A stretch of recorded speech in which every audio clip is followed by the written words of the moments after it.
Welcome to Making Moves, a podcast presented by the Center for Sport and Social Justice at Cal State University East Bay.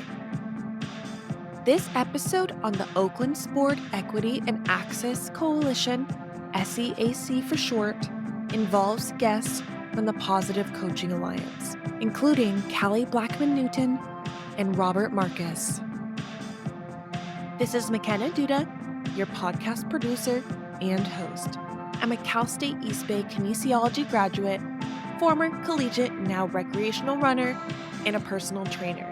I'm located in Dallas, Texas, where you can catch me playing sand volleyball, hiking any and every hill I can find, or studying to encourage those around me to pursue a life of adventure, service, and vitality. Here, we'd like to serve our audience by educating and also inspiring y'all to feel empowered through sport and social justice. All athletes, sports fans, and social justice advocates are welcome. Let's be mindful. Within this portion of the pod, we intentionally consider a thought or topic. When it's sunny outside, it's great to spend some time outdoors. While it's important to be mindful about how much time is spent in the sun, there are numerous benefits. Sun rays have two forms of solar radiation, one that may change the skin's pigment, and one that helps with vitamin D production. Beyond eating fish and mushrooms, sunlight is the primary source for attaining this important vitamin. Vitamin D deficiency may be linked to lower bone density and weaker muscles, increasing the risk of injury. Sunlight can also help with mood regulation, balancing a rhythm for better sleep, strengthening the immune system, and so much more.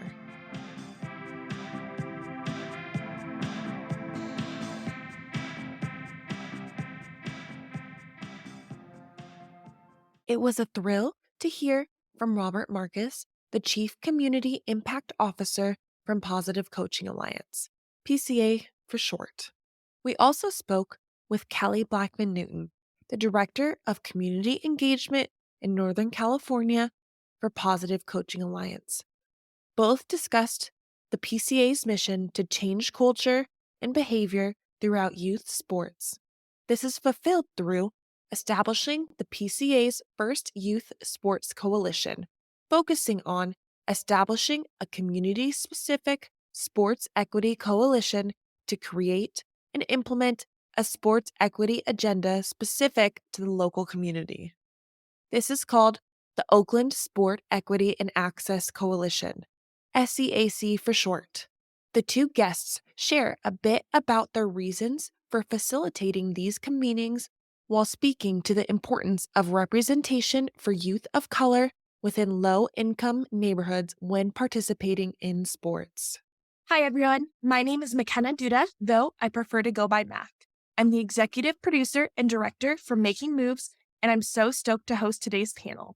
We are featuring two folks here. Being a member of the governing board for the Center for Sport and Social Justice, it was my pleasure to first hear about the Positive Coaching Alliance Gender Equity Initiative through their support in Cal State East Bay students' research on 10 evidence-based best practices and breakthroughs for getting girls into the game and advancing gender equity in youth sports programming.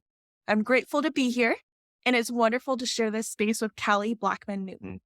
Khali is the Director of Community Impact in Northern California with Positive Coaching Alliance. Khali leads and serves the Sport Equity and Access Coalition and sports equity work through Northern California. Being in a position to support equity through sport has always been a dream of hers. Thanks for being here, Khali. Hey, Mac. Thanks for having us. We also have the pleasure of hearing from Robert Marcus. Rob is the Chief Community Impact Officer with Positive Coaching Alliance. He oversees all community impact work at Positive Coaching Alliance, leading the organization's efforts to reduce the sports equity and access gap that exists in low-income communities across the country. During his career, he's worked with various community-based youth services organizations and local recreation departments around the Bay Area. It is wonderful to have you here with us today. It's a pleasure to be here, Matt. Let's go ahead and get started with a quick little icebreaker question. Please share where you're joining us from and your proudest sport or fitness related memory? I am currently in San Diego, but I live in Sacramento and most of my work is in Oakland. My proudest sport or fitness related memory, I started competing in strongman competitions probably a couple years ago, and I actually won one. So I was very excited because my back and knees aren't what they used to be. So I was like, all right, cool. I still got it. So yeah, I played basketball when I was younger. Now I just like lifting heavy weights and doing that sort of stuff. Yeah, I'll hop in. I'm in Oakland, California right now, where our headquarters are located and also where I'm from. I'm proud of sports moment. Ooh, like I'm getting older, so I'll go more recently. I turned into an avid golfer. And so I would say the first time and the only time I broke an 80, which if there are golf listeners out here who hear that will understand the grind that is involved with breaking 80. It's probably the proudest thing I've done. Don't tell my family that. Probably not something I want to advertise, but yeah, probably breaking 80. Okay, y'all. I think my proudest memory would also be related to like my post collegiate career because I was an athlete in college. I was a runner. And then I took some time off and decided to return to the running scene. And I was so ambitious. I took on a 17-mile race. It was a trail race. So lots of hills. Who would think in Texas there would be some hills? But I raced it and I actually placed first for females and fifth overall, having never raced above like a 3-mile race. So it was a grueling, journey to get to that space, but it was really awesome to compete. And I have not ran since. Excellent. That's Yes. amazing. So to transition, Khali, you are the Director of Community Engagement at the Positive Coaching Alliance. Can you tell us what the Positive Coaching Alliance is while speaking to your specific role there, please? So the Positive Coaching Alliance is a national alliance made of youth sport organizations, youth sport coaches, pro teams, pretty much anybody you could think of, and we're all working together to provide all kids access to a positive youth sports experience. Our main mission is to change the culture of youth sports so that every child, regardless of their social or economic circumstance, has access to a positive youth sport experience. We really envision a world where every young person benefits from positive youth sports experience and a coach who inspires them to become the best version of themselves, like on the field and in the court and all that, but also in life. So I'm really charged with serving our Sport Equity and Access Coalition and pushing the Great Sport Equity agenda forward. Yeah, that's awesome. I think some of our listeners may not be informed about what sports equity may entail. Can you speak to what you mean by sports equity? When we talk about sports equity, it's this idea that not every kid starts in the same place, right? And some kids have access to resources and uh, really sports in general that other kids do not have access to. So when we say we're closing the sport equity gap, we're making sports physical activity more accessible to our most marginalized communities. And can I add to that? Absolutely. Again, to expand a little bit, because Kelly, I think you summed up not only what we do, what the sports equity gap is quite well.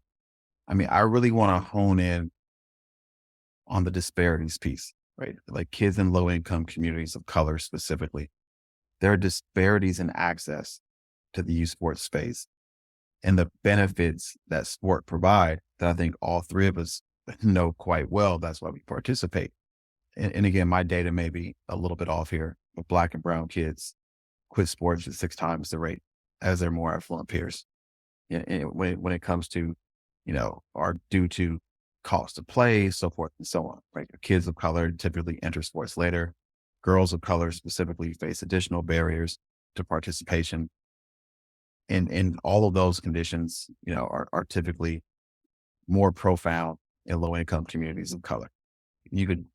We could talk about sports equity. That's what we're talking about. Like, how do we address the underlying conditions that the systemic barriers, so to speak, that exist that create that sports equity gap? And again, that's those disparities in access that we're talking about. But we can swap out sports equity with education. We can talk about housing. We can talk about food insecurity or any other societal inequity that exists.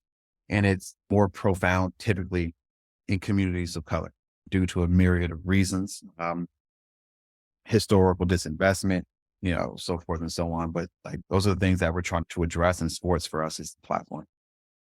Yeah, thank you for sharing that, Rob. I had the privilege of interning at Soccer Without Borders in Oakland, and I've spoke to this previously on the podcast, but it was just wonderful that even though I didn't speak the same language as a lot of the participants, that language barrier was able to be worked through because the players there felt supported.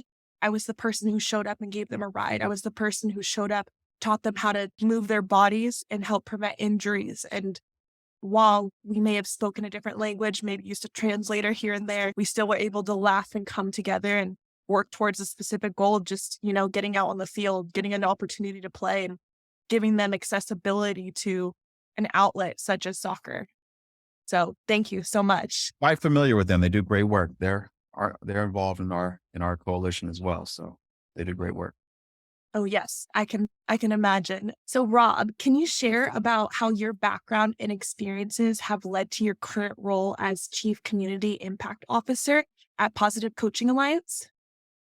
I can try. I think my background is first and foremost as a community member, right? Who grew up in this community and who through my lived experience, I'm quite familiar with the challenges that kids here in Oakland or, whether we want to talk about other similar communities across this country experience. And so I've been fortunate enough to be able to leverage something I love quite dearly, which is sport, and blend it with community impact work, with social impact work, with social change work to try to create better outcomes for young people. And over the years, I've had an opportunity to work in the nonprofit space. And this opportunity, honestly, has probably been the most gratifying one that I've had. And it's just been a lot of fun to do this work, but it's because it's so meaningful, in my opinion. Right? Like I think, we can argue around educational policy or housing policy, right? Which there are tons of inequities that exist in both of those realms.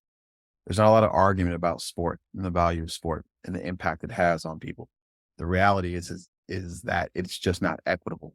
So to have an opportunity, both Khali and I and many of our colleagues to walk in this space, one, it's a great responsibility, but it's also, a tremendous privilege and it's very gratifying. But yeah, I think my background through, just loving sports, playing sports, being first and foremost an advocate, I believe, for those who are most disenfranchised among us has prepared me for this space. I'm not sure what else I can add there, but it's really an honor to be here and do this work. And you spoke to reaching the community. I'm curious, does your organization expand like statewide? I'm located in Texas and I'm quite intrigued and would love to partner in whatever way I can. So how could someone who's not local to the area be a part of that community and help work towards a similar goal that y'all are working towards? Yeah, we're a national organization. We do work all across the country, but again, like I said, we're headquartered here in Oakland. But we do various aspects of our work everywhere, including Texas, right? We train a lot of coaches in Texas, I would imagine. We recruit coaches across this country. The sports equity work that Khali is referencing around the coalition piece that's deep community-based work. And we're not doing that work everywhere because it's labor intensive, but we are doing it in multiple places across this country, just not in Texas. But if folks want to get involved, obviously they can go to our website, positivecoach.org, and check us out and learn more about the work that we do in the locations that we're in. But yeah, various aspects of, I think all the amazing work that we do is available at a national level and on a national scale. So like wherever a school district or a park and rec agency is, or a local youth sport organization, wherever they are on the continuum, right? When you think about the youth sports space, and you have organizations that don't have access to resources or volunteers or capacity. And then you have programs that do a lot and have a lot of resources that are fee based, right? And then you have school districts in Recton Park all throughout the maybe place more so in the middle. Wherever you are on that continuum, Positive Coaching Alliance has tools and resources and services available for you. Now, Callie and I tend to focus our part of the work, our organization's work, in communities that have faced historical disinvestment and don't have resources or at the same level or the same with the same accessibility as maybe communities that are quote unquote resourced, so to speak. So that's where we focus our work to really identify strategies and techniques and along with the community, right? Co-create with the community different tactics to help alleviate those systemic barriers. Yeah, awesome. I think that's so important also just to speak to location. Location matters. Resources are located not in a uniform manner. Some places have so many accessible resources that people can utilize in the sports setting, but then other places just really have that disparity. And I think I've been able to become more aware of that as I went throughout my education at Cal State East Bay. The kinesiology department is really awesome in that the curriculum incorporates a lot of social justice work. And that's how I became a part of the Center for Sport and Social Justice as a student. And was brought into awareness about those disparities that exist. So thank you for speaking to that. I'd love to speak to you, Callie. It's somewhat of a broad question about what you look for within a coach, but I want you to speak to what you look for within a coach, whether it's you in a youth setting, looking back, what you would look for someone who could empower you to fill that space and learn how to treasure the sport that you are playing. And also within a space of coming from the Positive Coaching Alliance, what do you look for in a coach who's going to become a part and partner with y'all? I think when I was younger, I really was eager for like the adults in my life, the mentors through sport to like see me and like see my skills.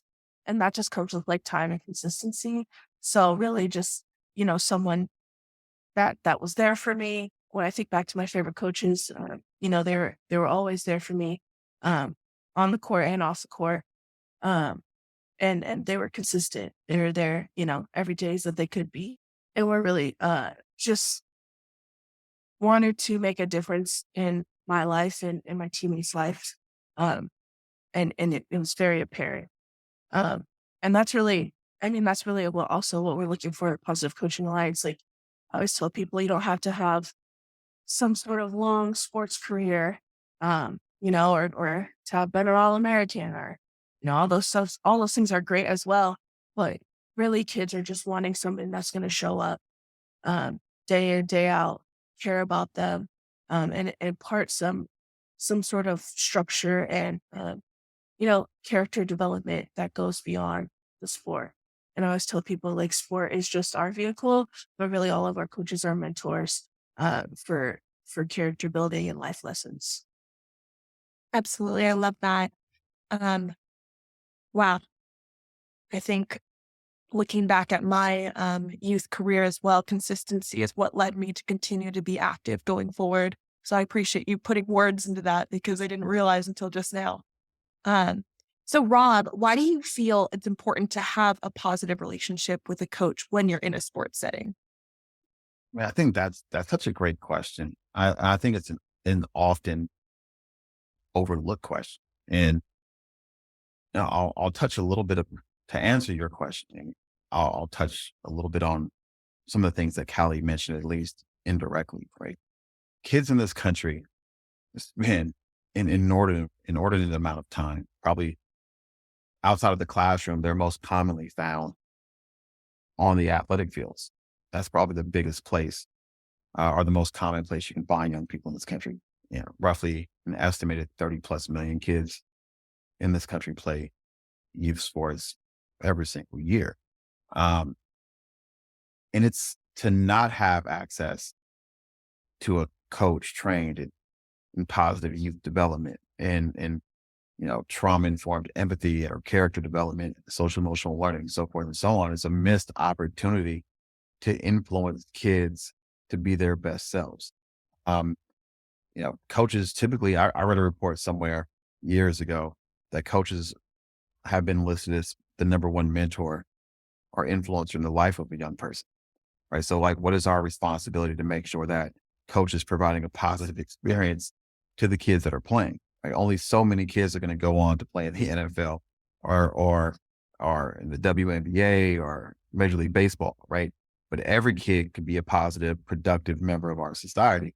And with the amount of access that coaches have to kids in terms of the time that they spend with them, I think it's absolutely important that those coaches have the skills to make sure that experience is positive and meaningful for that young person and not a disastrous experience. Like we want kids to play sports and keep playing sports, not to get with a coach who made this experience awful for them where they don't want to come back and participate. So it's wildly important that coaches create the positive environment for kids so they can thrive in that specific venue and then translate those skills that they've learned to the rest of their lives. Yes, coaches are mentors, and uplifting the youth is just so important. Taking on that mentor role, not just a coach to make them the best performer, but to make them the best individual, to develop their character, to really just pour into them and listen to them. That's just an incredible space to fill. And I think a lot of people may take for granted the fact that a coach is more than someone who's knowledgeable about their sport. It's someone who's going to pour into the youth, pour into the people who are in that sport, whether it be a child or it be an adult. You can continue to learn and grow if you're willing to be open to it. So both of y'all are leading the convenings of the Oakland Sports Equity Coalition. The coalition is drafting and creating the Oakland Sports Equity Agenda. And to start, can you tell us what is the Oakland SEAC? But basically, like the plan was to create a sport equity agenda. And the coalition is made up with school district leaders, sports professionals, government leaders, business leaders. We had some corporations like DraftKings and Clorox there, really bring the group together to talk about what are the barriers that youth in Oakland experience when they want to play sports, and how can we create a long-term sustainable plan to change the youth sport landscape in Oakland. And positive coaching, where is really like we serve as members. So we're not leading this group. We serve as members, but we do convene the group, and we are like the facilitator of the coalition. Yeah. I mean, Callie summed it up quite well. Like why, right? I think the question is like, why this approach is probably the more appropriate way for me to address your question. And, equity issues, and again, sports equity is what we're talking about here. Like those issues remain intractable because you have oftentimes individual entities attempting to eliminate those issues, right? And the approach that we wanted to take was a collective impact approach, right? And I'm not quite familiar with, like how your listeners, or if your listeners are familiar or not with the collective impact approach, but essentially we wanted to convene because again, it's not the responsibility of the local little league team or the local soccer club to eliminate the disparities of access that kids of color experience in low income communities in the city. It's what is the role of, for example, the Oakland Roots, who are great partners in this work, who sit on our coalition? What is the role of the Golden State Warriors, who sit on our coalition? Like, what is the role of the school district, the Rec and Park organization, the Oakland Athletic League, right? So we wanted to, and they're all members of this group, right? In addition to Oakland Lacrosse and plenty of other youth sport providers that function in the city. And oftentimes you find that people doing the same work operate in silos, right? They operate individually. So what we wanted to do was to take that collective impact approach to create a common agenda, right? And build knowledge and have a broad cross section of the community look at this with folks from, again, many different aspects, right? Sports, schools, recreation, youth sports, the local business community, et cetera, et cetera. And like, let's look at what are the root causes? What are those underlying conditions that prevent kids from participating in a community defined way, right? Like we absolutely reject any form of saviorism, for example. Like this is a group that is made up of folks from the community who have a lived experience in the community, who want to see sports be just as equitable in Oakland as they are out in Walnut Creek, right? Or other parts of this. That's a local reference to those who live out here, but which there's nothing wrong with Walnut Creek great community, but they have more resources, right? Than we probably have in our most disinvested neighborhoods here in Oakland. So like by taking an approach that looks at the youth sport system and do so collectively as a group, we believe would lend one more buy-in from those who are most affected. Because like, again, Callie and I in our organization, we don't believe in quote unquote, like let's give folks a seat at the table. It's the community's table, right? It's the community's table.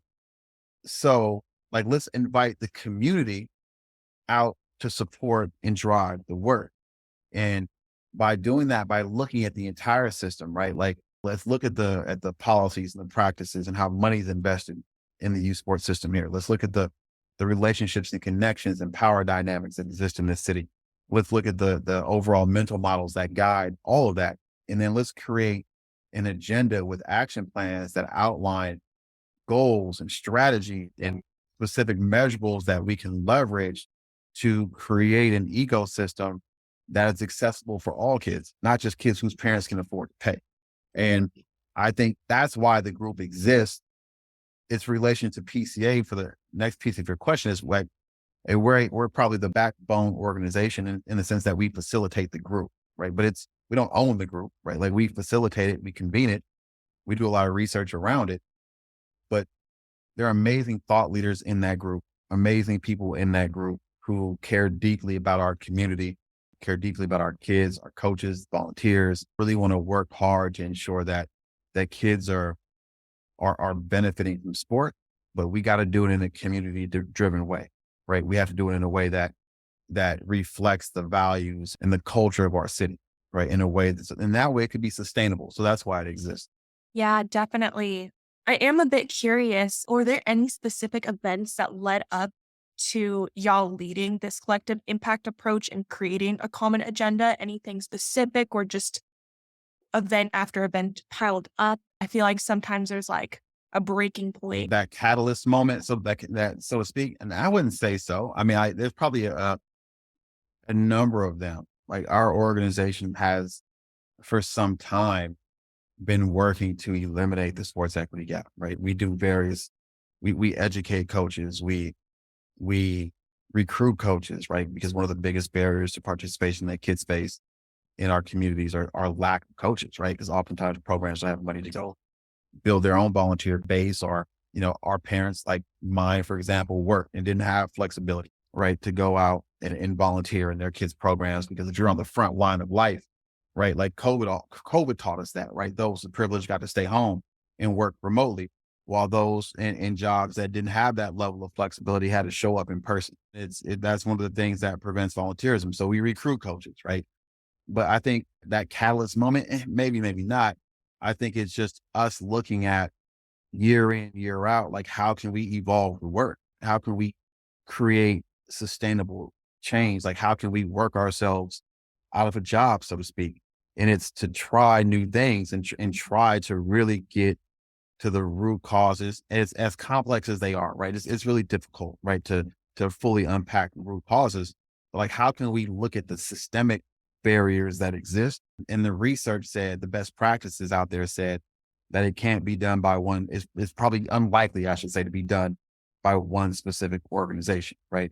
It takes that collective impact approach. It takes a systems chain approach to really look at the whole system and then attempt to at least, maybe if not change it and dismantle it and rebuild it, maybe at least modify it to some degree with people who have access to levers working in concert, right, at the same time, and not working in silos to drive the work forward. So I wouldn't say there was one specific major event that occurred, but like a piling up over years of like, how can we really look at this? How can we try to do change work more effectively and more sustainably, and then create a whole new system for kids to participate in.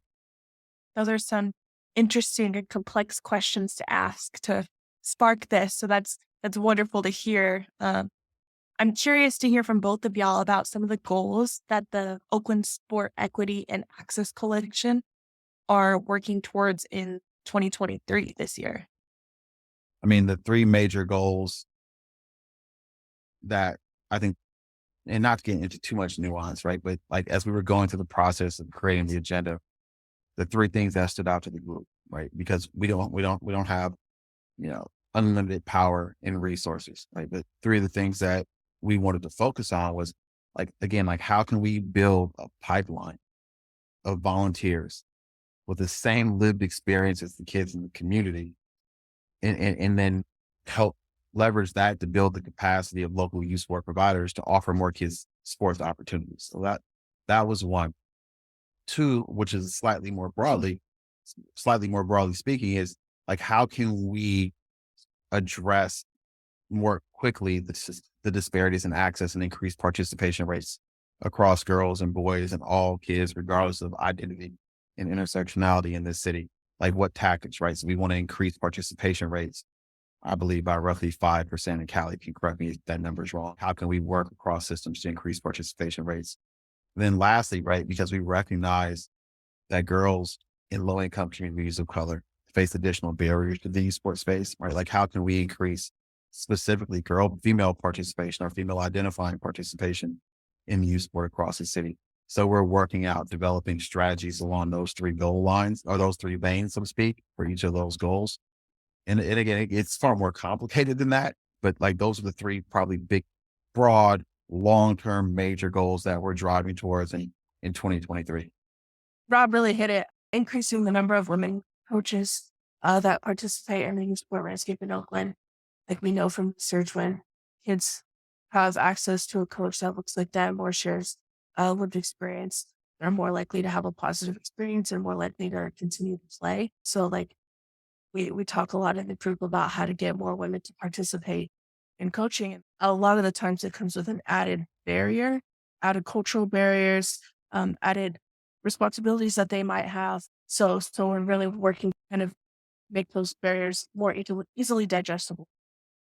Yes, thank you. It's so awesome that we're able to share this space today.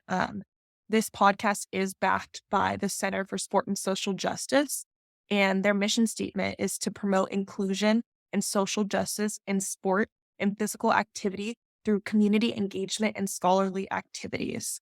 Knowing this, do you recognize any alignment shared between the Oakland Sport Equity and Access Coalition and the Center for Sport and Social Justice?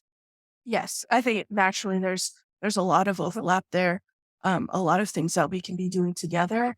Um, and I always tell people when they're like, "Oh, what do you love about your job?" I'm like, it's the perfect mix between sport and social justice, because social justice and the idea of equity is so deep and systemic and long lasting, historical, all of that. And we're really working towards being able to cut into some of those barriers. And it's very complex. So I like when we can break it down into these smaller pieces. I think that's when we're going to be seeing a lot of overlap and a lot of change.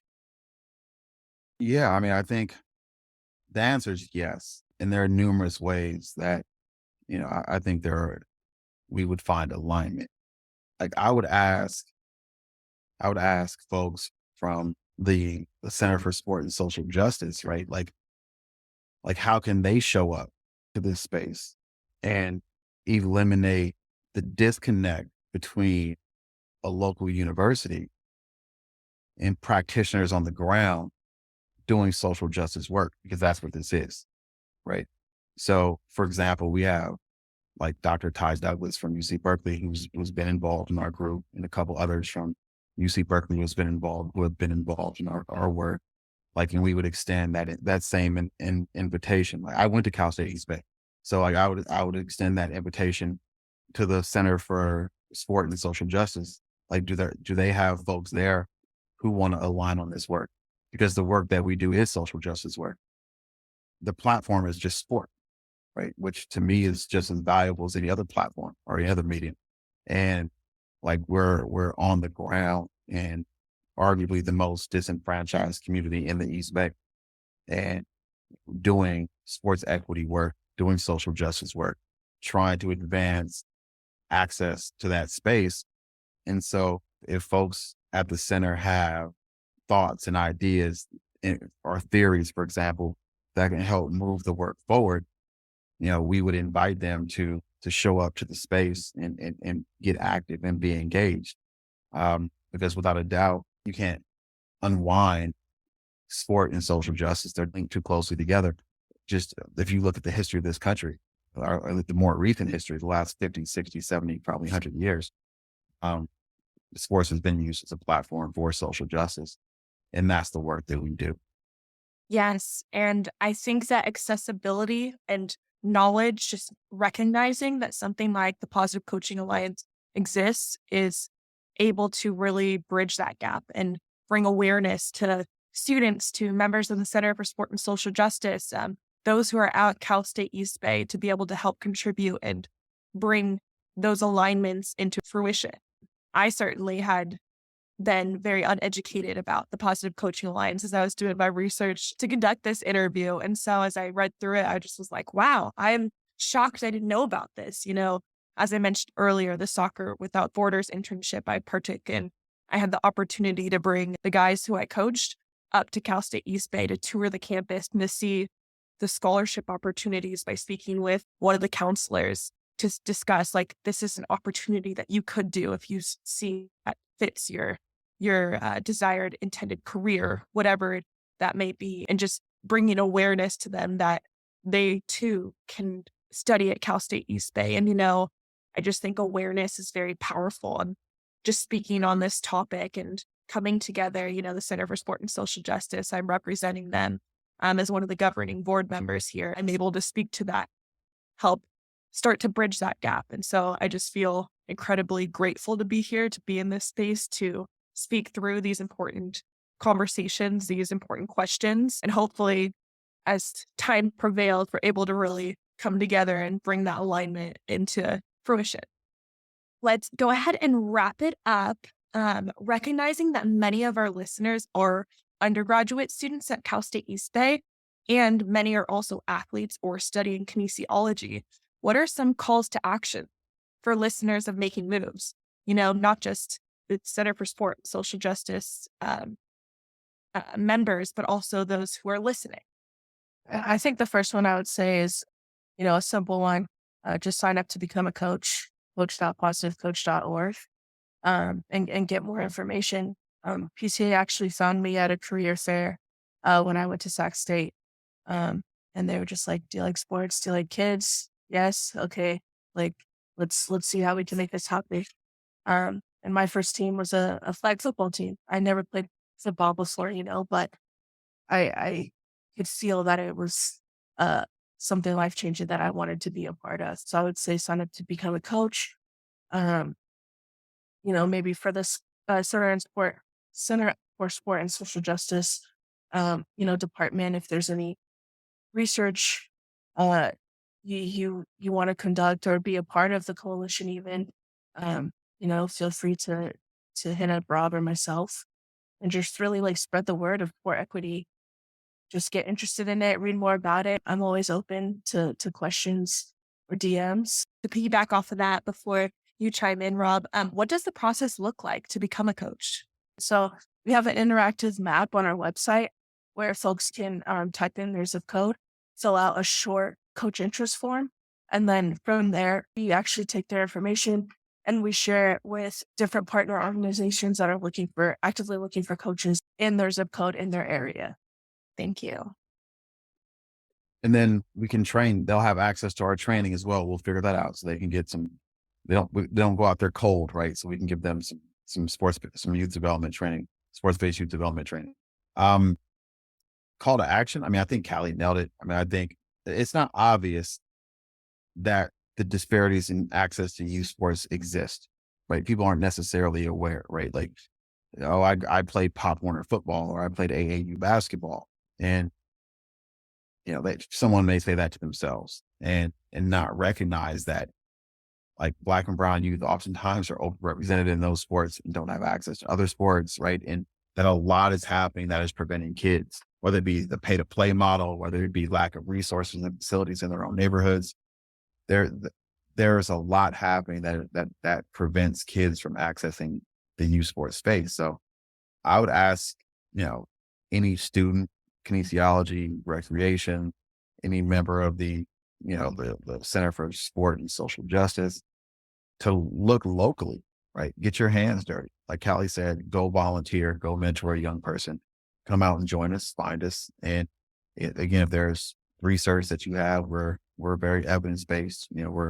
I think we're the model that we put forth is a national leader. And that's why we're starting to roll it out across this country and other communities like Oakland. I think great things come from it. So if folks at the center want to get involved in the work, there's an open invitation to do so. And yeah, without a doubt, we'd love to have Cal State East Bay involved. Thanks for extending that invitation. This conversation was so informative and inspiring. I'm just mind blown and definitely going to be proactive in pursuing that call to action and becoming a coach myself. And I encourage our listeners to also follow through and look it up and become a coach. We will most definitely be linking references in the show notes for those who would like to follow up with those action steps. And I just want to thank y'all again for sharing your voices here on Making Moves. Thanks for having us. Thanks for having us.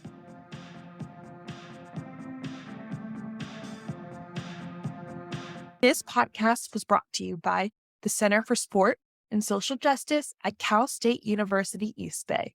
It was produced by McKenna Duda with technical and promotional support from Angelo Sunier, Virginia Ard, Jill Nelson, Sienna Clark, and Alex Salveson. Their music is by Marby Miller. A big thank you to Center for Sport and Social Justice co-directors Dr. Matthew Atencio, and Dr. Missy Wright for their support. Funding for Making Moves was provided by Cal State University East Bay and the Center for Sport and Social Justice. Make sure to catch all 6 episodes of Making Moves, streaming now on SoundCloud, Spotify, and Apple Podcasts.